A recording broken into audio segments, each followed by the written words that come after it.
Hello students, welcome to edu মন্ত্র। তোমরা জানো যে WBCSS 2025 যারা পরীক্ষা দিতে চলেছো বা প্রিপারেশন নিচ্ছ তাদের জন্য একটা অন্য সাবজেক্ট আসতে চলেছে বাংলার। সেটা হচ্ছে যে বাংলার ঐতিহ্য এবং সংস্কৃতি। দেখো, এই যে বাংলার ঐতিহ্য এবং সংস্কৃতি যে চ্যাপ্টারটা, এটা 2025 কিন্তু তোমাদের জন্য আসতে চলেছে। এবং মোটামুটি এখানে কি কি দেওয়া হবে সে সম্পর্কে আমাদের কিন্তু কারোরই খুব একটা সম্যক ধারণা নেই। তো সেই কারণবশত আমি যেটা ভেবেছি যে বাংলার সভ্যতা এবং সংস্কৃতি বলতে যা যা বাংলা স্পেশালিটি তার উপরে কিছু কিছু বিষয় নিয়ে আলোচনা করছি, যেগুলো হয়তো তোমরা অনেকেই জানো, আবার হয়তো কিছুটা ভুলে গেছো, অথবা তোমাদের খুব একটা হয়তো ধারণা পরিষ্কার নয়।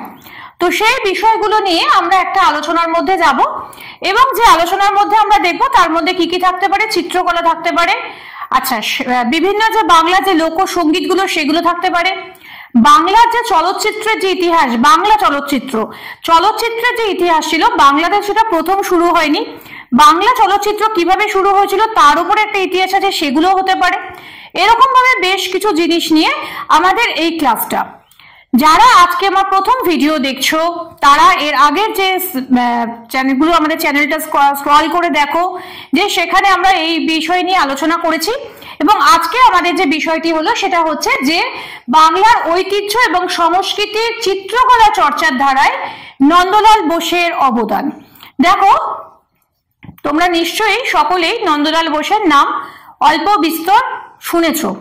সহজ পাঠের বইগুলো সবাই আমরা পড়েছি, এবং এই সহজ পাঠের যে আঁকাগুলো তার প্রত্যেকটা আঁকাই কিন্তু নন্দলাল বোসের আঁকা, এবং সেই হিসেবে বেশ কিছু ছবি আমাদের চোখে রয়ে গেছে।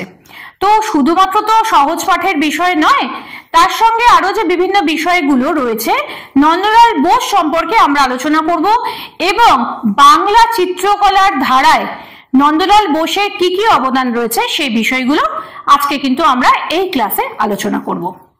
চলো চলে আসি বিষয়। বাংলা চিত্রকলা চর্চার ধারায় নন্দলাল বোসের অবদান। হুগলি জেলার অন্তর্গত তারকেশ্বরের কাছে জেজুর গ্রামের অধিবাসী নন্দলাল বসু 1833 খ্রিস্টাব্দে 3রা ফেব্রুয়ারি পিতা পূর্ণচন্দ্র বসুর কর্মস্থল মুঙ্গেরে জন্মগ্রহণ করেন। তিনি প্রথমে দ্বারভাঙ্গা এবং পরে কলকাতা সেন্ট্রাল কলেজিয়েট স্কুলে বিদ্যার্জন করেন।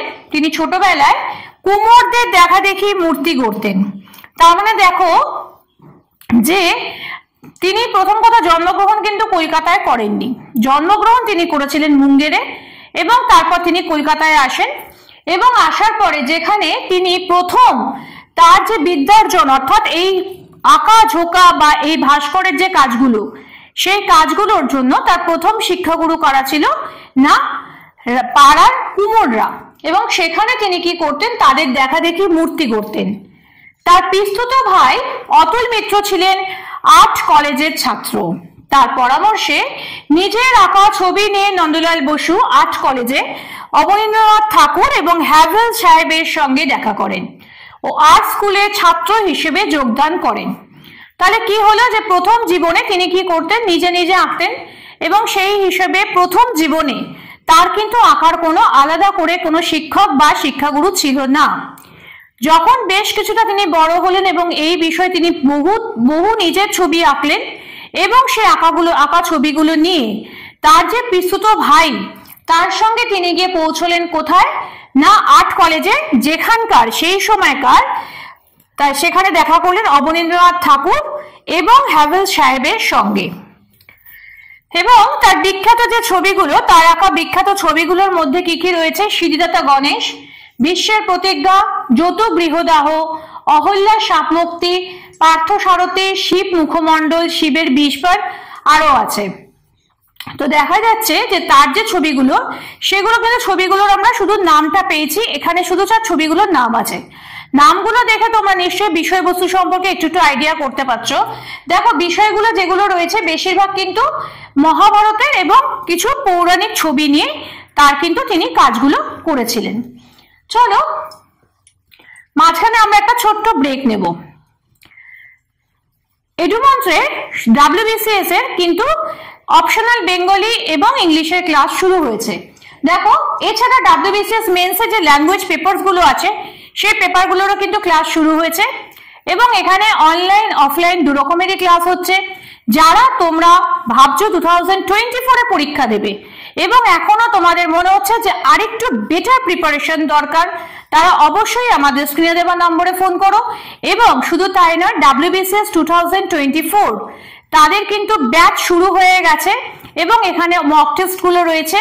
তোমাদের যাদের মনে হচ্ছে প্রিপারেশনটা আরেকটু ভালো করে নেবো, এ বছরই পরীক্ষায় ক্র্যাক করব, তারা কিন্তু স্ক্রিনে দেওয়া নাম্বারে যোগাযোগ করো এবং এখানে আমাদের এক্সিকিউটিভসরা রয়েছেন, তারা কিন্তু তোমাদেরকে বলে দেবেন যে কোথাও কি কি তোমাদের ফ্যাকাল্টিজের সুবিধা আছে এবং কি কি সুবিধা রয়েছে।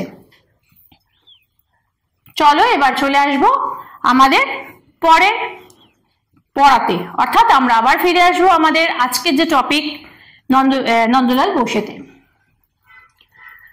যম এবং নচিকেতা মহাপ্রস্থানে যুধিষ্ঠির, উমার ব্যথা, উমার তপস্যা, প্রত্যাবর্তন প্রভৃতি। তাহলে দেখো আমরা এর আগের যে পার্টে আমরা পড়েছিলাম যে বেশ কিছু ছবিগুলো, তার যে বিখ্যাত বিখ্যাত যে ছবিগুলো ছিল সেই ছবিগুলোর মধ্যে কি কি ছিল? সিদ্ধিদাতা গণেশ, ভীষ্মের প্রতিজ্ঞা, যৌতুক গৃহদাহ, অহল্যার শাপমুক্তি, পার্থসারথী, শিব মুখমণ্ডল, শিবের বিষপান এবং আরো আছে যম এবং নচিকেতা, মহাপ্রস্থানের পথে যুধিষ্ঠির, উমার ব্যথা, উমার তপস্যা, প্রত্যাবর্তন প্রভৃতি। এই ছবিগুলোর মধ্যে অধিকাংশ ছবি তার আঁকা হচ্ছে 1906 থেকে 16, অর্থাৎ এই 10 বছরের মধ্যে তার এই ধরনের ছবিগুলো বেশি করেই আঁকা হয়েছিল এবং বেশিরভাগ ছবি কিন্তু এর মধ্যে আঁকা হয়েছিল। এবং আমি আগেও পড়াতে বললাম যে দেখো ছবির বিষয়বস্তুগুলো দেখে নিশ্চয়ই তোমরা বুঝতে পারছো যে এই ছবিগুলো কিন্তু বেশিরভাগ ছবি তৈরি হয়েছে আমাদের পুরাণের ওপরে এবং বেশ কিছু ছবি হয়েছে মহাভারতের ওপর ভিত্তি করে। তার এই ছবিগুলির আবেদন আজও অপরিসীম। তার রূপ নির্মাণের বিশেষ ভঙ্গি ছবিগুলিতে ধরা পড়েছে। দেখো এটা একটা বিশেষত্ব তার ছবিগুলোর, যে তার যে ছবিগুলো তার একটা বিশেষ ভঙ্গি ছবিগুলোতে ধরা পড়েছে। অর্থাৎ এই যে বিষয়গুলো, এই বিষয়গুলো হচ্ছে কিন্তু পুরনো, অর্থাৎ এই যে বিষয়গুলো, এই বিষয়গুলো আমরা হয়তো অনেকেই জেনে থাকি বা অনেকেই আমরা জানি, কিন্তু তার যে স্পেশালিটি এই ছবিগুলোর মধ্যে সেগুলোর মধ্যে ফুটে উঠেছে। 1920 খ্রিস্টাব্দে নন্দলাল বসু শান্তিনিকেতনের কলা ভবনে স্থায়ীভাবে যোগদান করার পর থেকেই শিল্প শিক্ষার এক বিশিষ্ট পদ্ধতি এই প্রতিষ্ঠানকে সমৃদ্ধ করে তোলে। নন্দলাল বসু শিক্ষাগুরু হিসেবে মৌলিক চিত্র, প্রকৃতি পর্যবেক্ষণ এবং পরম্পরা, তাহলে তার স্পেশালিটি হিসেবে যদি আমরা বলি, শিক্ষাগুরু হিসেবে তার স্পেশালিটি কোথায় ছিল? মৌলিক চিন্তা, প্রকৃতি পর্যবেক্ষণ এবং পরম্পরা। এই তিনের মিলনে তার শিক্ষানীতিকে পরিচালিত করতে চেয়েছিলেন। অর্থাৎ তুমি একটা ছবি আঁকছো, ধরে নেওয়া যাক যে দুজনেই দুটো শিক্ষার্থী দুজনেই কিন্তু একই ছবি আঁকছে, কিন্তু এই একই ছবির মধ্যে যেটা স্পেশালিটি কোথায় থাকছে না, দুজনকার ছবির মধ্যে তাদের মৌলিক চিন্তা, সেই চিন্তার পরিস্ফুটনে দুটো ছবি কিন্তু দুরকম হতে পারে। অর্থাৎ যে কোনো ছবি আঁকার ক্ষেত্রে নন্দলাল বসু কোথায় গুরুত্ব দিতেন, যে প্রত্যেকটা ছবি কোথায় আসবে না, প্রত্যেকটা ছবির মধ্যে তোমাকে মৌলিক যে চিন্তা ভাবনা, সেই চিন্তা ভাবনাকে গুরুত্ব দিতে হবে। দ্বিতীয়ত কি হবে? প্রকৃতি পর্যবেক্ষণ। অর্থাৎ আমরা যখন একটা ছবি আঁকবো সেক্ষেত্রে আমরা তখন সেই ছবিটার মধ্যে কি ঢোকাবো না, আমি কতটা প্রকৃতিকে দেখেছি, প্রকৃতিকে আমি কি রূপে দেখছি সেটা কিন্তু আমাকে এখানে সেই ছবির মধ্যে নিয়ে আসতে হবে। এবং তৃতীয় হচ্ছে পরম্পরা, অর্থাৎ প্রত্যেকটা ছবির মধ্যে যে আঁকছে তার একটা বৈশিষ্ট্য ফুটে ওঠার প্রয়োজন আছে, এটা কি বলা হচ্ছে? পরম্পরা। ভারতীয় শিল্প শিক্ষায় বলতে গেলে নন্দলাল বসু সর্বপ্রথম আউটডোর স্টাডি বা নেচার স্টাডির ওপর গুরুত্ব আরোপ করেছিলেন। অর্থাৎ দেখো এখানে আমরা অনেকগুলো বৈশিষ্ট্য তার পেয়েছি। প্রথম কথা, শিক্ষাগুরু হিসেবে আমরা একটা বৈশিষ্ট্য পেলাম যে মৌলিক চিন্তা, প্রকৃতি পর্যবেক্ষণ এবং পরম্পরা। দ্বিতীয়ত আমরা এখানে পেলাম কি? আউটডোর স্টাডি বা নেচার স্টাডি। অর্থাৎ কোনো জায়গাতে আমরা যখন দেখছি তখন সেখানে আমরা কি করছি? আউটডোর দেখতে পাচ্ছি, আউটডোর স্টাডি বা নেচার স্টাডির ওপর আমি কি করছি? এখানে গুরুত্ব দিচ্ছি। তৃতীয়ত হচ্ছে কি? নিজের কাজের ক্ষেত্রে গুরু অবনীন্দ্রনাথ ঠাকুরের আবিষ্কৃত স্বচ্ছ জল রঙের পদ্ধতির পাশাপাশি শুরু করলেন ঘন জল রঙের টেম্পেরার কাজ একটু বোঝাতে হবে। অবনীন্দ্রনাথ ঠাকুরের ওপরে ভিডিও আমার দেওয়া আছে, অন্য ভিডিওতে আছে, সেটা তোমরা যারা মনে করবে যে এই বিষয়টা বুঝবে তারা স্ক্রল করে দেখে নিতে পারো। কিন্তু এখানে আমি একটু ছোট্ট করে বুঝিয়ে দিই যে অবনীন্দ্রনাথ ঠাকুরের বৈশিষ্ট্য হচ্ছে স্বচ্ছ জল রঙের ওয়াশ পদ্ধতি। স্বচ্ছ জল রঙের ওয়াশ পদ্ধতি বলতে যেটা বোঝায় সেটা হচ্ছে কি, যে অবনীন্দ্রনাথ ঠাকুর পাশ্চাত্য চিত্র শিল্প শিক্ষা করেছিলেন এবং সেখানে তিনি যখন করতে গিয়ে তিনি দেখলেন যে ছবিগুলো তার মতে ভীষণ হার্ড হয়ে যায়। হার্ড মানে হচ্ছে যে একটুখানি ছবিগুলো ভীষণভাবে প্রমিনেন্ট হয়ে যায় বা ছবিগুলো অত্যধিক গাঢ় কালার হয়। তো তার মনে হয়েছিল যে ছবিগুলো এতটা গাঢ়ত্ব তার চোখে মনে হয়েছিল যে অত্যন্ত বেশি দৃষ্টিকটু লাগছে বা হার্ড লাগছে। সে কারণে তিনি যখন তার নিজে ছবি আঁকতে শুরু করলেন তখন তিনি একটা অন্য বিষয় নিয়ে এলেন, সেটা হচ্ছে কি ওয়াশ পদ্ধতি। ওয়াশ পদ্ধতির মাধ্যমে তিনি কি করলেন, যে ছবিটা যখন তিনি আঁকবেন বারংবার সেখানে তুলির সাহায্যে জলের ব্যবহার করে তাকে বেশ কিছুটা অংশ জলে তুলে দিলেন, মানে রঙের কিছুটা অংশ তুলে দিলেন। তার ফলে কি হলো, রঙগুলো হালকা হয়ে গেল এবং হালকা হয়ে যাওয়ার পর তুলির যে স্ট্রোকটা পড়লো সেই স্ট্রোকের ফলে একটা অন্য ডিজাইন তৈরি হলো। তো এটাকে আমরা কি বলছি, অবনীন্দ্রনাথ ঠাকুর এই যে পদ্ধতিটা ব্যবহার করলেন এটাকে বলা হয় কি ওয়াশ পদ্ধতি। তো এই স্বচ্ছ জল রঙের যে ওয়াশ পদ্ধতির ছবির পাশাপাশি তিনি শুরু করলেন ঘন জল রঙের টেম্পেরার কাজ। নন্দলাল বসু তার সঙ্গে সঙ্গে যেটা শুরু করলেন সেটা হচ্ছে ঘন জল রং, অর্থাৎ তিনি কি করলেন যে রংটাকে অনেক বেশি ঘন করে সেটার ব্যবহার করতে শুরু করলেন ছবিতে। এবং এই যে ছবিগুলো যেগুলো তৈরি হলো, এই ছবিগুলো কি হলো, একটা ঘন কালারের ওপর ছবিগুলো তৈরি হলো। দেখতে যদিও অবনীন্দ্রনাথ ঠাকুরের যে ছবিগুলো ওয়াশ কালারে, সেগুলোতে এক ধরনের ফিনিশ আসে এবং ঘন যে টেম্পেরার কাজ হয় তাতে আরেক ধরনের ফিনিশ আসে। তো তিনি শুরু করলেন যে শান্তিনিকেতনে বসে এই ঘন জল রঙের টেম্পেরার কাজ শুরু করলেন এবং এই সময়ও তার ছবিতে আমরা কি কি পেলাম, মহাকাব্য এবং ইতিহাস বিষয় হিসেবে দেখা গেছে। অর্থাৎ এখানে মহাকাব্য বলতে আমরা দেখো যে বিষয়গুলো যখন আমরা পড়েছি তখন আমরা এখানে সেই বিষয়গুলোর মধ্যে কি কি পেয়েছি, মহাভারত পেয়েছি এবং তার সঙ্গে আমরা কি পেয়েছি, যে ইতিহাসের বিষয় হিসেবে আমরা কিছু কিছু বিষয় পেয়েছি, অর্থাৎ আমাদের পুরাণ ইতিহাস এগুলোর উপরে। কিন্তু তার হাতে প্রাধান্য পেতে শুরু করলো প্রকৃতি পর্যবেক্ষণমূলক ছবি। কারণ দেখো আমরা এর আগে একটু আগেই বলেছি যে তিনি কি করলেন, নেচার স্টাডির ওপরে কিন্তু জোর দিলেন, অর্থাৎ প্রকৃতি পর্যবেক্ষণের উপর জোর দিতে শুরু করলেন। যখন তিনি প্রকৃতি পর্যবেক্ষণের উপর জোর দিতে শুরু করলেন তখন সেই নেচার স্টাডির ক্ষেত্রে দেখা গেল যে তার যে ছবিগুলো, সেই ছবিগুলোতে নেচার কিন্তু একটা চরিত্র হিসেবে দেখা দিল। শান্তিনিকেতনের দিগন্ত বিস্তৃত প্রান্তর, খোয়াই, মাঠে বিচরণরত মোষ, নারী পুরুষ শিশু, হাটযাত্রী পথিক, মাল বোঝাই গরুর গাড়ি, এই সমস্তই উঠে এলো তার ছবির বিষয় হিসেবে। অর্থাৎ খুব সাধারণ সাধারণ ছোট ছোট জিনিস যেগুলো আমরা দেখি, রোজই দেখি, অথচ দেখেও দেখি না, খুব স্বাভাবিক জিনিসগুলো যেগুলো দেখো, যেমন শান্তিনিকেতনের দিগন্ত বিস্তৃত প্রান্তর এবং তার যে খোয়াই, মাঠে যে বিচরণ করছে যে মোষ, নারী পুরুষ শিশু, এরা যে বিভিন্ন বিভিন্ন রকম ভাবে রয়েছে, হাটযাত্রী পথিক মানে হাটে যাচ্ছে বা হাট থেকে ফিরছে, হাটে যখন যাচ্ছে তখন কি করছে, সে প্রচুর জিনিসপত্র নিয়ে যাচ্ছে হাটে বেচতে, তার মাথায় কাঁধে কাঁকে চারিদিকে সমস্ত বিভিন্ন রকমের পুটলা পুটলি নিয়ে এসে চলেছে, এতে একরকম। দ্বিতীয়ত হচ্ছে যখন সে সেখান থেকে ফিরছে তখন ওই জিনিসগুলোকে বিক্রি করে দিলে কি হবে, তার সঙ্গে সঙ্গে কি রয়েছে, যে নিত্যদিনের নিত্য ব্যবহার্য কিছু জিনিসপত্র, হয়তো কারোর হাতে একটা সে বড় একটা মাছ কিনেছে হাট থেকে, সেই মাছটা নিয়ে আসছে, অথবা শাড়ি কিনেছে সেই শাড়িটা নিয়ে আসছে, এরকম বিভিন্ন রকমের যে চিত্রগুলো যেগুলো আমাদের চোখে হামেশাই পড়ে থাকে, এই চিত্রগুলো যেন একটা রূপ নিল। এবং মাল বোঝাই গরুর গাড়ি, এবং মাল বোঝাই গরুর গাড়িতে কি থাকে, বিভিন্ন গরুর গাড়িতে বিভিন্ন রকমের জিনিস থাকে, কোথাও দেখবে যে হয়তো হাঁড়ি কড়া এইসব যাচ্ছে, কোথাও কুমোরের তোমার বিভিন্ন রকমের কলসি হাঁড়ি পাতিল বিভিন্ন রকমের জিনিসপত্র আছে, সেগুলো আর এক ধরনের মাল বোঝাই হয়েছে, এরকম বিভিন্ন মাল বোঝাই গরুর গাড়ি, এই সমস্তই উঠে এলো তার ছবির বিষয় হিসেবে। নন্দলালের করা সহজ পাঠে অনবদ্য অলঙ্করণ প্রতিটি বাঙালির শৈশব স্মৃতির সঙ্গে জড়িয়ে আছে। দেখো, আমরা নন্দলাল বোসের সব ছবিগুলোর সঙ্গে খুব একটা পরিচিত না থাকলেও মোটামুটি ভাবে প্রত্যেকেই আমরা ছোটবেলায় সহজ পাঠ কিন্তু পড়েছি, এবং এই সহজ পাঠের যে ছবিগুলো, সেই ছবিগুলোর সঙ্গে আমাদের কিন্তু বাঙালির একটা মনের টান আছে। এবং সহজ পাঠের কথা মনে করে দেখো, প্রথমে যখন সহজ পাঠের বইটা খোলা হয়, একদম প্রথমে অ আয়ের সঙ্গে একটি বাচ্চার ছবি থাকে, যেটা আমাদের কিন্তু মনে হলেই কিন্তু মনে পড়ে যায়। মানে যখনই আমরা সহজ পাঠের কথা মনে পড়ি, তখনই কিন্তু আমাদের প্রথম ওই ছবিটার কথা মনে পড়ে যায়।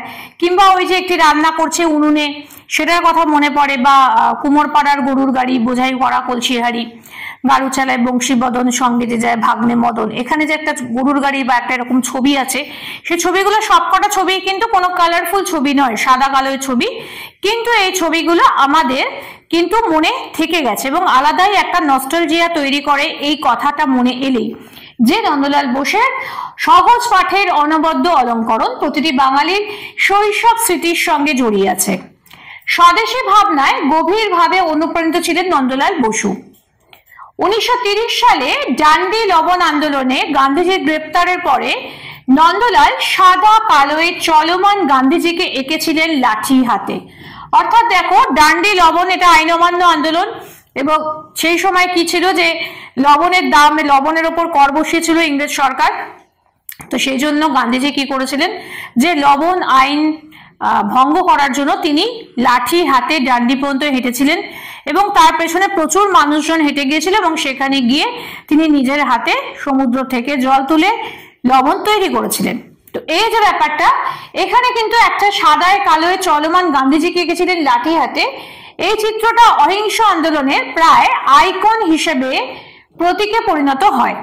1937 সালের জাতীয় কংগ্রেসের হরিপুরা সমাবেশের যাবতীয় পোস্টার তিনি গান্ধীজির অনুরোধে এঁকে দিয়েছিলেন, এবং তার সম্পর্কে রবীন্দ্রনাথ একটি খুব সুন্দর করে কথা বলেছিলেন। কিন্তু তার আগে আবারও বলে দিই যে বেঙ্গলি অপশনাল ক্লাস শুরু হয়ে গেছে, 8 মাসের কোর্স, এবং কোর্স ফি হচ্ছে 700 টাকা পার মান্থ। এছাড়া এককালীন দেওয়া যায়।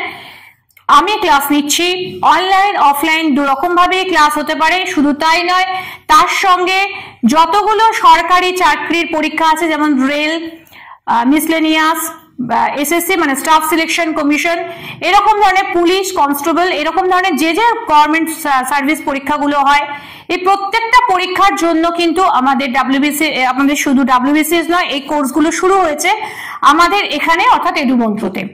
তোমরা যারা বিভিন্ন সরকারি চাকরির পরীক্ষাগুলো দেবে বলে ভাবছো এবং সরকারি চাকরির পরীক্ষায় সাফল্য পেতে চাইছো, তারা কিন্তু অবশ্যই স্ক্রিনে দেওয়া নাম্বারে যোগাযোগ করো। অর্থাৎ এডুমন্ত্র এখন কিন্তু শুধুমাত্র ডাব্লিউবিসিএস স্টুডেন্টদের জন্য নয়, যে কোনো যারা সরকারি চাকরি পেতে চাইছো প্রত্যেক জনের জন্য আমাদের এডুমন্ত্রতে ক্লাস শুরু হচ্ছে, এবং প্রত্যেকটা পরীক্ষার জন্য আমরা আলাদা আলাদা ভাবে স্টুডেন্টদের তৈরি করব, এবং তার জন্য প্রত্যেকটা বিষয়ের জন্য আমরা অভিজ্ঞ টিচার রেখেছি। তোমরা যারা যোগাযোগ করতে চাও বা সাফল্য পেতে চাও, অবশ্যই আমাদের স্ক্রিনে দেওয়া নাম্বারে যোগাযোগ করো। আমাদের এক্সিকিউটিভসরা আছেন, এ বিষয়ে তোমাদেরকে যথেষ্ট সহযোগিতা করবেন। চলে এসো, আবার আমরা পড়ায় চলে আসি। অবশ্যই কিন্তু মনে করে নাম্বারটা কিন্তু দেখে নিও। আচ্ছা, তোমার তুলিকা রঞ্জিত করে ভারত ভারতী চিত্ত, বঙ্গলক্ষ্মী ভান্ডারে সেজে যোগায় নতুন বৃত্ত।